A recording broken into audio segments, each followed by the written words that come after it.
Hello, beautiful community. A fireside chat in which I'm going to be your intellectual taxi and do some big picture remarks on Hasan, Piker, and Cenk Uygur not being allowed into the UK. So this is going to be a nice and soft conversation. It's not going to be a rant, but it's obviously going to express political concerns too. So if you're interested in this, buckle in, because this is going to be a bigger picture discussion. It's going to go beyond the particular country at hand, the UK, and the particular people at hand, Hasan, Piker and Cenk Uygur. Now there are two perceptions washing about in the internet about my country. One is that it's very unsafe, and the second is that it's progressively authoritarian. The first is largely false in comparative terms. It's something you commonly get in the Muskosphere, in the US-centered, or whatever, Dubai-centered manosphere. But in fact, if I could take a 20-minute wheelchair ride, oh my God, that'd be amazing, sustainably. I can't. I can do a 2 or 3 minute wheelchair ride. But if I could, with my health, take sustainably a 20-minute wheelchair ride, would I ride at midnight to visit a friend across the length of Hackney through dark alleyways and feel safe? Yeah, absolutely. Absolutely. And I'm not reckless. I wouldn't take excessive risks. I'd choose the, alleys with, the biggest traffic and the most amount of light. But it'll all be quiet at midnight and it'll be lovely. Big US cities cannot begin to compete on safety with London, even if we acknowledge that London has some very special issues that it needs to do a lot better on. So I'll have a separate conversation about what's right, what's wrong with safety in London and in the UK more widely. The second story is half true, and that's that there's a sort of a wave of authoritarian suppression of people. Musk keeps talking about people being suppressed for social media posts. What Musk says is mostly false. But do we have a concern with authoritarian overreach? Yes, we do. I won't discuss this in detail, but one of the glaring examples recently was the prohibition of a pro-Palestine protest organization, which essentially created an absurd situation in which pensioners holding up sort of pro-Gaza placards were theoretically regarded as terrorists by the government. The government then lost in the High Court. This process is still in motion. So there's certainly been cases of overreach. The ex-conservative anti-constitutional gang, international gang, love to tell stories about how centrist technocracy, of which I'm a critic, is nearly fascist in its authoritarianism. This is false. However, there are tendencies that centrist technocracy has because it is lost, and it is very defensive. It is very defensive. To take authoritarian actions as a way of just stabilizing their understanding of their public perception. Okay, we were doing badly, we're under the cosh here, we're being assailed there. Okay, let's make a couple of tough decisions. So a lot of the relatively modest authoritarian tendencies of centrist technocracy are actually just a product of disorientation produced by democratic decline, where people in power are feeling lost, like you're feeling lost, and they're making bad and unfortunate decisions as a result. So a lot of this is, to use the US word, defense politics. Now, I'm in a special country. I have criticisms of my country, but my country is also amazing. And one of the 77 amazing things about my country is that we have a nice history of taking people in who were running away from political repression elsewhere, from Kropotkin to Mazzini to Voltaire to Louis Blanc to Engels and Marx. Marx lived for such a long time in the UK. He had about 5 London addresses if you exclude hostels and hotels, and lived a long time when he was younger in Dean Street. And he was relentlessly surveyed by the Prussian secret police, and the Brits were much more casual and relaxed about him. One of the worst reports he got, I think around the early 1850s, a Prussian secret police report, just sent how extremely untidy Marx was, and how you couldn't find a place to sit down in his house. Marx was very, very chaotic at the level of his mise en place. The family was very, very, even though his partner Jenny came from extraordinary privilege, they were struggling financially, but they were, very culturally outward looking, piano lessons for the kids. They were striving, struggling, never enough cash, always had to be rescued by friends, Engels above all. So there was this guy that secret police were giggling at because he was so messy. Just like I have become since my long COVID, by the way, because being wheelchair bound has just converted my beautiful living room into just a storage garage. Okay, Vlad, what are you talking about? We were talking about Cenk and Hasan Piker. Try to bring it back. Well, that's a nice history, so be proud of it, right? Also, we have an amazing history of healthy, as well as unhealthy, but healthy empiricism and deep commitment to the cultivation of the individual and deep commitment to the protection of eccentricity also. One of the great bits of UK political culture are the writings of John Stuart Mill. And Mill, in the middle 19th century, really thought 2 things about free speech. He thought that you had to have it unless the harm principle came in, unless your speech harmed others. And Mill had enormous problems, even though he thought it was a relatively simple principle. He had enormous problems clarifying what that actually meant. Because, of course, conceptions of harm diverge in accordance with different incommensurable values. And the second thing Mill thought was that there was a special connection between free speech and not truth in general, but actually ethical truth. Various kinds of patterns of ethical self-realization. He had more problems understanding the connection between truth, between free speech and other kinds of truth, philosophical truth and scientific truth, because these actually require rigorously coercive institutional contexts to advance. But these are incredibly important ideas, backed up by a personality that mostly manifested them in his life, not consistently. That didn't apply to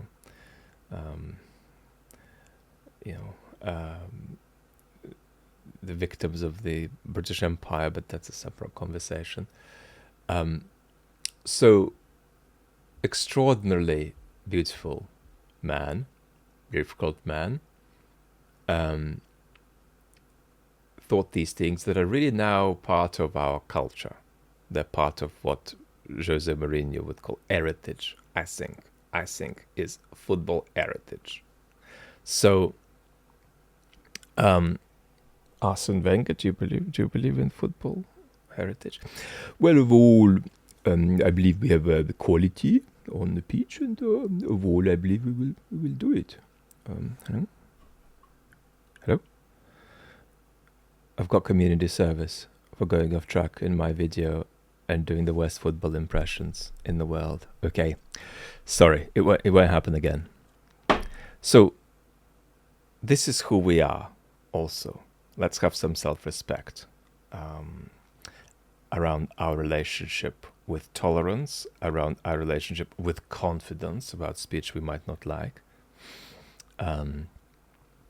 So a lot of this is this kind of the neurotic jitteriness of governments which know they're losing. It's really a terrible pathology. Because one of the central virtues of leadership, beautiful community, is to give people confidence in a very difficult situation. Right?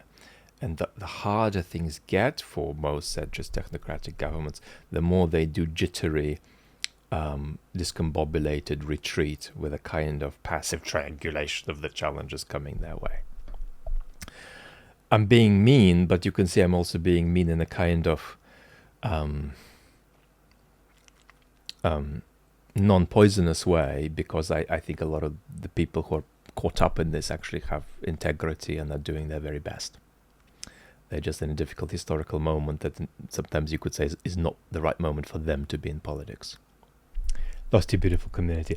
So this is a good opportunity to get to the brass tacks and focus on the decision itself, which is very counterproductive, because it gets more eyeballs on these people, for better or worse. It gets more British eyeballs on these people. These are international platforms, right? 25%, the biggest minority here on the chat channel is US American. About 30% on the main channel. These are international platforms. So you're trying to say we don't like these people, but the effective result of that is that more Brits will watch them. It gets worse than this, because if all you've said is that they will not be conducive to the public good if they came into the country, then you're essentially leaving the narrative of why they haven't been allowed to come in their hands. Now, you might think it's something to do with anti-Semitism. You might think it's something to do with their unconstructive contribution to the information environment. You might think it's to do with 3 or 7 or 4 particular things that each one of them has said that you don't like. But the reality is that you don't have an opportunity to articulate this because you haven't given yourself one, and you're going to simply give over the narrative of why the decision has been made to these people. And what is Cenk you're going to say? I haven't checked what Cenk has said, but it'd be natural for Cenk to say, well, this shows that the UK is in the pocket of Israel. And even though I agree that the decision is wrong, I don't quite think that's the reason. The reason is this jittery, insecure, defense-playing technocracy. With Israel, it's more complex. Yes, the UK is complicit in the crimes of Israel in Gaza, but the UK has sanctioned 2 Israeli ministers. The decision on not letting these 2 people in was made by a Muslim Home Secretary. The UK has cut weapons sales to Israel. The UK has recognized the state of Palestine. So you're basically going to get drowned out in these people's narratives of why you made the decision. You don't want to look inept and weak and inconsistent.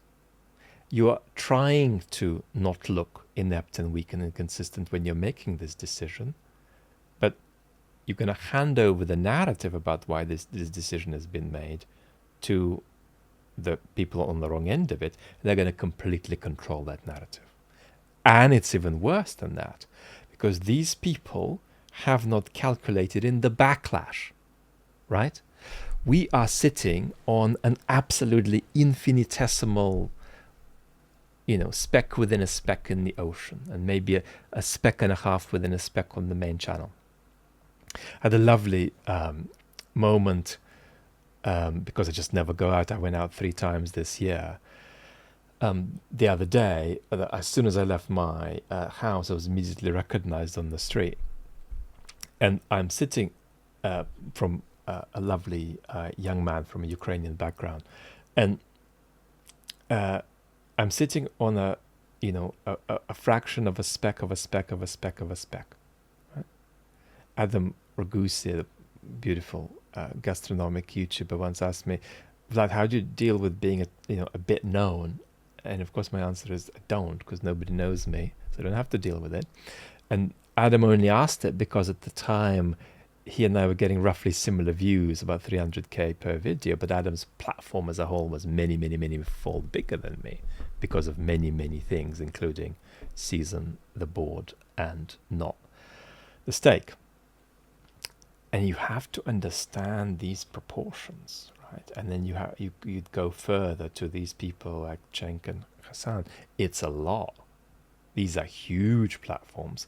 You're going to be absolutely flooded with negativity towards you in the informational environment, and you neither have the structure, nor the skill, nor the desire to even try to respond to it. So it's literally, if in political terms, a way of taking a bucket, pouring it into a big bathtub, a bucket of crap, and then another, and then another, and then another, and then just inviting people to come over and pour this over your head, while you're trying to say, yes, I'm competent, I'm good, and what I do makes sense. I mean, this is an apocalyptic informational defeat for the UK government. And they are going to be completely outmatched in the information environment in which they have no way of even answering what's coming their way. So this will further undermine the perception of the legitimacy of the government that's made this decision. Obviously, ask anybody who understands the information environment, right? So that's the counterproductive element. Now, I have no interest in making any journalistic comment here, because I would literally need to go away and probably hire a team to help me research what Hasan Piker has said over the last few years, what Cenk Uygur has said over the last few years. The only thing I do remember is Hasan talking in a very unlovely and ingratiating way about the Chinese government. And I remember Cenk overheating in various ways and saying a lot of things that are half true but hyperbolically put. I do recall Cenk's more controversial statements from earlier in his career, but the point is, if you wanted to do a journalistic job on this, it's not ethical for me to do that, right? But what I would say is, when you reflect on what the results of that job would be, apply the principle of proportionality and proximity to conflict that we introduced in the anti-Semitism Substack and the anti-Semitism video. So, to give you an example, one thing I noticed was that allegedly Hasan Piker had called some people inbreds. Now, did he call Israelis inbreds? Did he call Jews inbreds? Did he call some subgroup inbreds? I had a look. It looked on first appearance that he was talking about the people doing the ethnic cleansing in the West Bank. If that's the case, maybe he said it elsewhere, maybe there is a fuller context to this remark, but I'm just giving this as a hypothetical example. If that is indeed the context, then I'm not impressed with that being said, but there is the mitigating factor of proportionality to the subject matter, right? So that's a very important principle to apply, right? The same with Cenk Uygur's remark that Israel controls the United States, right? It's an exaggeration. but he's making it in a context in which a US president with a personality disorder, right, because of his